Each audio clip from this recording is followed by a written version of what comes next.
Anyway, what I want to talk about is what I did to make this into what I think is a pretty darn good trail bike. So I'll sort of go front to back on this, on what I've done so far.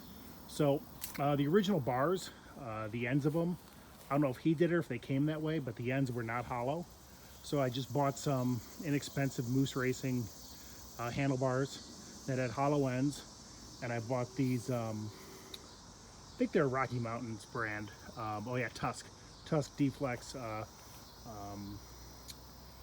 bark busters here. So I think that's a must for anyone looking to go do some woods riding. You gotta eat your bark busters. So then I put on this Tugger Strap here, just a little thing to help yank up when we get stuck. Front wheel, actually, you know, I hate to admit that's the original tire. I don't ride this thing a lot, so I haven't got around to it. I probably should change that out. But anyways, what else have I done? Looking down here, those nice frame guards were already on it when I got the bike, so that was pretty sweet. Didn't have to worry about that. Down in the engine there, I've got, or in the flywheel, I've got a Steahly flywheel weight. I put in a 13-ounce flywheel weight. Got a aftermarket kickstand there. I forget the brand. I'll put it in the description of the video below. It's been a while since I built this thing up. Of course, Hulk stickers, purple and green. Those are the original graphics that came on it. When I actually got it, they looked brand new. I mean, and of course, they were sitting on there that long. A little bit of one wash with the pressure washer, and they were pretty much hurting.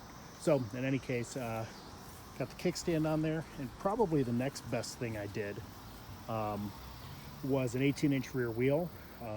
That's got a Michelin S12 on the back, which works really nice for my riding conditions. I did put the shark fin on there as well, or disc brake guard.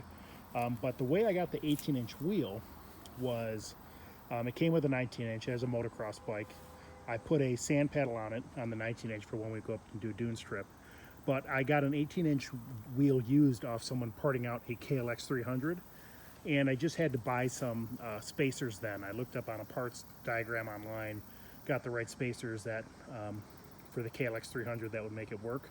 And I think I got the ones off the original KLX 300, but I'll double check on that and also put links to that, or at least the part numbers in the description below. And then also, what else did I put on? Oh, FMF Turbinecore 2 spark arrestor silencer. The original one was in perfect condition. It didn't need a new one, but I did take this up to the dunes, and to be legal, you have to have a spark arrestor. Other than that, the only other thing I did was buy the skid plate. I will admit, I just said I'm going to buy the cheapest skid plate I can find. That was a mistake. I've got a saying, or I've heard a saying that I use all the time, people on a budget tend to buy things twice. I should buy another one. That skid plate's pretty useless. It protects the frame, but you see it does nothing to protect the water pump over there or really anything else. I didn't realize that I bought it. I put it on and I said, oh well. So that's about it in terms of what I've done to this thing, but it is, believe it or not, an awesome woods bike. I really enjoy riding it. It's got a lot of low-end grunt, and I'm coming from KTM 300, so I know what low-end grunt on a two-stroke is supposed to be like, and this thing is just, pretty phenomenal. What I love about it is how light it is. It's even lighter than my son's got an 05 KTM 200, and it's even lighter than that. Obviously, no battery or anything like the 300 for the e-start. The 200 doesn't have an e-start, but still this thing's lighter as a motocross bike.